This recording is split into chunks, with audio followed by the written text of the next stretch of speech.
ಹೇಳಿದ ವಿಚಾರಗಳಲ್ಲಿ ಅಮ್ಮನಿಗೆ ಹೋಲಿಸಲು ಪದಗಳೇ ಇಲ್ಲ ಅಂತ ಹೇಳಿದರು. ನೋಡೋಣ ನಿಮ್ಮ ಬಾಯಿಗಳಿಗೆ ಪದಗಳು ಬಂತು. ಅಲ್ಲ, ಸೊಸೆಗೆ ಹೋಲಿಸ್ಲಿಕ್ಕೆ ಎಷ್ಟು ಪದಗಳು ಬೇಕಾದಷ್ಟು ಪದಗಳಿದೆ. ಅದಕ್ಕಿಂತ ಹೇಳೋಕ್ಕಿಂತ ಮೊದಲು ನಾನೊಂದು ಮಾತು ಹೇಳ್ತೀನಿ. ನೆನ್ನೆ ಅವ್ರ ಅತ್ತೆ ಗತ್ತು ನೆನ್ನೆಯಿಂದನೇ ತೋರಿಸ್ತಾ ಇದ್ದಾರೆ.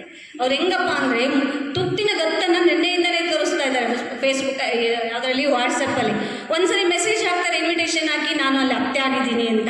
ನಾನು ಸುಮ್ಮನೆ ಇರ್ತೀನ, ನಾನು ಹಾಕಿದೆ ನಾನಿದ್ರಲ್ಲಿ ಸೊಸೆ ಆಗಿದ್ದೀನಿ ಅಂತ. ಮತ್ತೆ ರಿಪೀಟ್ ಹಾಕಿದೆ ಅವ್ರಿಗೆ. ಹೌದಾ, ಆಗಿದ್ಮೇಲೆ ಅವರು ಬಹುಶಃ ಭಾಳ ಸಿದ್ಧತೆಯನ್ನು ಮಾಡ್ಕೊಂಡೇ ಬಂದಿರಬೇಕು ಅಂತ ಅಂದ್ಕೊಂಡೆ. ಅಷ್ಟೇ ಅಲ್ಲ, ಮತ್ತು ಇನ್ನೊಂದೇನು ಗೊತ್ತಾ, ಇಲ್ಲಿ ಹತ್ತುವಾಗೇ ಬಂದರು. ನಾನು ಅಂದ್ಕೊಂಡೆ ಸೊಸೆದು ಯಾವಾಗಲೂ ಬಿಳಿ ಚೇರೆ ಸೊಸೆ, ಯಾಕಂದರೆ ಅವಳು ಬೆಳಕು, ಮನೆಯ ಲಕ್ಷ್ಮಿ. ಅವಳು ಬರ್ತಾನೆ ಲಕ್ಷ್ಮಿಯಾಗಿ ಬಂದಿರ್ತಾಳೆ. ಸೊಸೆ ಲಕ್ಷ್ಮಿ ಅಂತ ಸೊಸೆ ಸಿಗಲಿ ಅಂತ ಹೇಳ್ತಾರೆ ಹೊರತು ಲಕ್ಷ್ಮಿ ಅಂತ ಅತ್ತೆ ಇರಲಿ ಅಂತ ಎಲ್ಲೂ ಹೇಳಿಲ್ಲ. ಹಂಗಿರುವಾಗ ನಾನು ಅಂದ್ಕೊಂಡಿದ್ದೇನು ಬಿಳಿ ಚೇರು ನಮಗೆ ಅಂತ. ಇಲ್ಲಿಗೆ ಬಂದರು, ಅಲ್ಲಿ ಆರ್ಗನೈಸರ್ ಅವ್ರು ಹೇಳಿದರು ನೀವು ಈ ಕಡೆ ಹೋಗಿ ಅಂತ. ಆದರೂ ಬಿಡಲಿಲ್ಲ, ಅವ್ರು ಬಿಳಿ ಚೇರನ್ನೇ ಇಟ್ಕೊಂಡ್ರು. ಅಲ್ಲೂ ಮತ್ತೆ ಅವರ ಗತ್ತನ್ನು ತೋರಿಸಿದ್ರು, ಅತ್ತೆಯ ಗತ್ತನ್ನು. ಹೀಗೇನೆ ಅತ್ತೆಯಂದಿರು ಗತ್ತನ್ನು ತೋರಿಸ್ತಾ ಬಂದರೆ ಪಾಪ ಬಹಳ ನಿಷ್ಕಲ್ಮಶವಾಗಿ ತವರು ಮನೆಯನ್ನು ಬಿಟ್ಟು ಎಲ್ಲವನ್ನೂ ಬಿಟ್ಟು ಬಂದಿರ್ತಕ್ಕಂಥ ಸೊಸೆ ಅಲ್ಲಿ ನಿರ್ಮಲ ಮನಸ್ಸಿನಿಂದ ಬಂದಿರ್ತಾಳೆ. ಅಂತಹ ಸೊಸೆಯ ಮನಸ್ಸು ಅಷ್ಟು ನಿರ್ಮಲವಾಗಿದ್ರೂ ಬಂದ ಮೇಲೆ ಕೆಡೋದೇ ಇಲ್ಲಿ. ಅತ್ತೆ ಮನೆಯಲ್ಲಿ ಬಂದಮೇಲೆ ಅವಳು ಅಂದ್ಕೊಂಡಿರ್ತಾಳೆ ನಾನು ಆ ಮನೆಯನ್ನು ಬೆಳಗಬೇಕು. ತಾಯಿ ಹೇಳಿ ಕಳಿಸಿರ್ತಾಳೆ, ಎಷ್ಟೇ ಆದರೂ ನೀನು ಆ ಮನೆಯನ್ನು ಬೆಳಗು, ಏನೇ ಮಾಡಿದ್ರು ನಿನಗೆ ನೋವಾದರೆ ಮಾತ್ರ ಬಿಡಬೇಡ ಅಂತ ಹೇಳಿ ಕಳಿಸ್ತಾರೆ. ಈಗಿನ ತಾಯಂದ್ರು ಬಿಡಲ್ಲ, ಅದಂತೂ ಸತ್ಯ.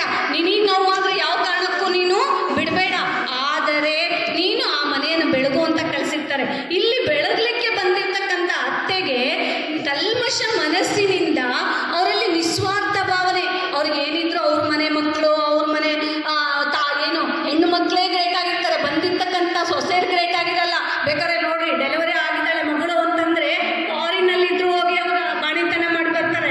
ಆದರೆ ತನ್ನ ಸೊಸೆ ತನಗೆ ತಾಯಿಲ್ಲದ ಸೊಸೆನೇ ಆಗಿರ್ಬೋದು, ಅಥವಾ ಅವಳಿಗೆ ಅನಿವಾರ್ಯತೆ ಇರ್ಬೋದಾಗಿತ್ತು. ಅಂತಹ ಸಂದರ್ಭದಲ್ಲಿ ಏನು ತಾಯಿನ ಕೇಳಿದ್ರೆ ಇಲ್ಲಮ್ಮ ನನ್ನ ಕೈಲಿ ಆಗಲ್ಲ ನಿನ್ನ ಬಾಣಂತನ ಮಾಡೋಕ್ಕೆ ಅಂತ ಅನ್ನೋಂಥ ಅತ್ತೆ ಇದ್ದಾರೆ.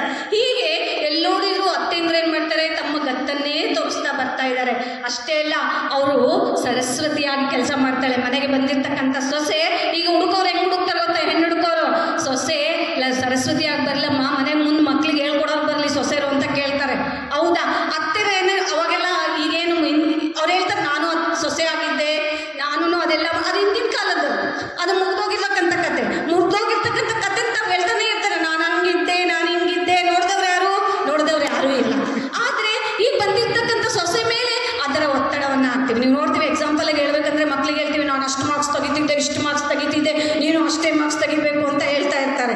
ಆದರೆ ಅದನ್ನ ನೋಡಿದವ್ರು ಮಕ್ಳು ಹೇಳ್ತಾರೆ ಅದರ ಮಾರ್ಕ್ಸ್ ಕಾರ್ಡ್ ಸಿಗುತ್ತೆ ಬಿಟ್ಟರೆ ಅವ್ರು ಹೇಳ್ತಾರೆ ನೀನೇನು ಮಾರ್ಕ್ಸ್ ತೆಗಿಯಮ್ಮ. ಆ ಅತ್ತೆ ಮಾಡಿದ್ದು ನಮಗೇನು ಗೊತ್ತು, ಯಾರೋ ಇನ್ನವ್ರು ಹೇಳಬೇಕು ಅಷ್ಟೇ.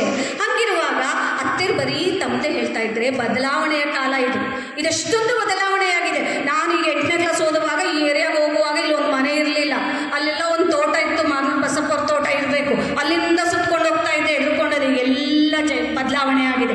ಬದಲಾವಣೆ ಜೊತೆಯಲ್ಲಿ ಅತ್ತೆಂದ್ರು ಬದಲಾವಣೆ ಆಗಬೇಕೇ ಹೊರತು ನಾನು ಹೇಳ್ದಂಗೆ ಕೇಳಬೇಕು, ನಂದೇ ನಡಿಬೇಕು ಅಂತ ಹೇಳೋದು ಅದು ಸತ್ಯವಾದ ಮಾತಲ್ಲ, ಅದು ಸೂಕ್ತವಾದ ಮಾತು. ಸತ್ಯ ಅನ್ನೋದಕ್ಕಿಂತಲೂ ಸೂಕ್ತವಾದ ಮಾತಲ್ಲ ಅದು. ಅದಕ್ಕೋಸ್ಕರ ಅತ್ತೆ ಆದವಳು ಬಗ್ಗಿ ತಗ್ಗಿ ಬದುಕಬೇಕು ಅನ್ನೋದನ್ನು ನಾನೀಗ ಹೇಳ್ತೀನಿ. ಈಗ ಅನ್ಕೊಂಡಿರ್ತಾರೆ ನಾನು ಇಲ್ಲದೆ ಏನು ಮಾಡ್ತಾಳೆ. ಅವರು ಒಂದು ಕಾಲದಲ್ಲಿ ಇತ್ತು, ಅವ್ರು ಏನು ಮಾಡ್ತಿದ್ರು ನಾವು ಅತ್ತೆ ಕೇಳೇ ಅಡುಗೆ ಮಾಡ್ತಾ ಇದ್ರು. ಅತ್ತೆ ನಾನು ಏನು ಮಾಡಲಿ ಈಗ, ಅತ್ತೆ ನಾನು ಇದು ಮಾಡಲಾ, ಅತ್ತೆ ಹೆಂಗೆ ಮಾಡಬೇಕು, ಏನಾಗಬೇಕು ಅಂತ ಕೇಳ್ತಾ ಇದ್ರು. ಈಗ ಅದರ ಅವಶ್ಯಕತೆನೇ ಇಲ್ಲ ರೀ. ಬಟನ್ ಒತ್ತೋದು ಪೆದ್ದತ್ತೆ, ಒಂದನ್ನು ಒತ್ತಿ, ಎರಡನ್ನು ಒತ್ತಿ, ಮೂರನ್ನು ಒತ್ತಿ ಅಂತ ಹೇಳೋರು ಪೆದ್ದತ್ತೆ ಮಾಡೋ ಕೆಲಸ ಅದು. ಅದಕ್ಕೆ ಸೊಸೆ ಏನು ಮಾಡ್ತಾಳೆ ಅಂತ ಬಡ ಯೂಟ್ಯೂಬ್ ಓಪನ್ ಮಾಡ್ಕೊತಾಳೆ. ಹಂಗೆ ರಸಪೂರಿತವಾದ ವಿವಿಧ ಅಡುಗೆಗಳನ್ನು ಅಡುಗೆ ಮನೆಯಲ್ಲಿ ಅದನ್ನು ಯೂಟ್ಯೂಬ್ ಓಪನ್ ಮಾಡ್ಕೊಂಡು ಮಾಡ್ತಾಳೆ. ಅವ್ರು ಹೇಳ್ತಾಳೆ ನನ್ನ ಅತ್ತೆ ಸೊಸೆ ಏನು ಮಾಡ್ತಾಳೆ, ಗೌರಿ ಪೂಜೆ ಮಾಡ್ತಾ ಇದ್ದಾಳೆ ಅಂತಂದರೆ ಅವಾಗ ಅವಳು ನನ್ನೆಲ್ಲ ಕೇಳ್ತಾಳೆ ಅಂದ್ಕೊಂಡಿರ್ತಾಳೆ, ನನ್ನೆಲ್ಲ ಕೇಳಿ ಗೌರಿ ಪೂಜೆ ಮಾಡ್ತಾಳೆ ಅಂದ್ಕೊಂಡಿರ್ತಾಳೆ. ಆದರೆ ಅತ್ತೆ ನೋಡೋದ್ರೊಳಗೆ ಮುಗಿಸಿ ಗೌರಿ ಪೂಜೆನ ಆಗಲೇ ಮಂತ್ರ ಸ್ತೋತ್ರ ಎಲ್ಲ ಮಾಡಿ ಮುಗಿಸಿರ್ತಾಳೆ. ಅವಳು ಮುಗಿಸ್ತದವಳು ಇಲ್ಲ ಅದು ಹೆಂಗೆ ಮಾಡಿದೆ ಅಂದರೆ ಅತ್ತೆ ನಿನ್ನ ಕಾಲ ಅಲ್ಲ ಇದು ನನ್ನ ಕಾಲ ಬೇರೆ ಅಂತ ಹೇಳ್ತಾಳೆ. ನೀನು ಎತ್ತಿನ ಬಂಡಿ, ಈಗ ಬುಲೆಟ್ ಟ್ರೈನ್ಗಳಿದ್ದಾವೆ, ಕೊನೆಗೆ ನನಗಿನ್ನೂ ಟೈಮ್ ಬೇಕಿತ್ತು, ನಾನು ಮುತ್ತೇ ಗ್ರೇಟ್ ಅಂತ ಹೇಳೋಕ್ಕೆ. ಮುತ್ತೇ ಗ್ರೇಟ್ ಇನ್ನೊಂದು ರೌಂಡಿಗೆ ಕೊಡ್ತೀನಿ ಅಂತ ಹೇಳಿದ್ದಾರೆ. ಇನ್ನೊಂದೆರಡು ಮಾತುಗಳು. ಹೊಂದಾಣಿಕೆ ಅಂದರೆ ನಿರಹಂಕಾರಿ ಅಂದರೆ ಮುತ್ತೆ, ನಿಸ್ವಾರ್ಥಿ ಅಂದರೆ ಮುತ್ತೆ, ಪ್ರೀತಿ ಮಮತೆ ಒಲವು ಅಂದರೆ ಮುತ್ತೆ, ಸರಸ್ವತಿ ಅಂದರೆ ಅವಳೇನೆ, ವಯ್ಯಾರಿ ಅಂದ್ರು ಅವಳೇನೆ. ನೋಡ್ರಿ ಎಂತೆಂಥ ಹಾಡುಗಳು ಸೃಷ್ಟಿಯಾಗಿವೆ.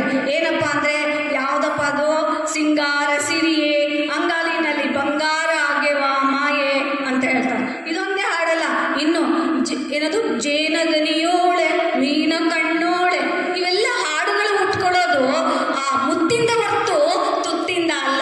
ಗೊತ್ತಾಯ್ತಾ? ಈ ತುತ್ತುಗಳಿವೆಲ್ಲ ಬಳಕೆ ಆಗಬೇಕು ಅಂದರೆ ಮುತ್ತಿರ್ಲೇಬೇಕು, ತುತ್ತಲ್ಲ, ಮುತ್ತಿರ್ಲೇಬೇಕು. ಮುತ್ತಿಂದನೇ ಜಗತ್ತು. ಆಮೇಲೆ ಫಸ್ಟ್ ಅವಳು ಮುತ್ತಾಗಿರ್ಬೋದು, ಆದರೆ ಅದು ಹಿಂದಿನ ಕಾಲ. ಆದರೆ ಇದು ಈಗಿನ ಕಾಲ. ಈಗ ಮುತ್ತೇ ಗ್ರೇಟ್ ಅಂತ ಹೇಳಲಿಕ್ಕೆ ನಾನು ಇಷ್ಟಪಡ್ತೀನಿ. ಇನ್ನೊಂದು ರೌಂಡ್ ಕೊಟ್ಟರೆ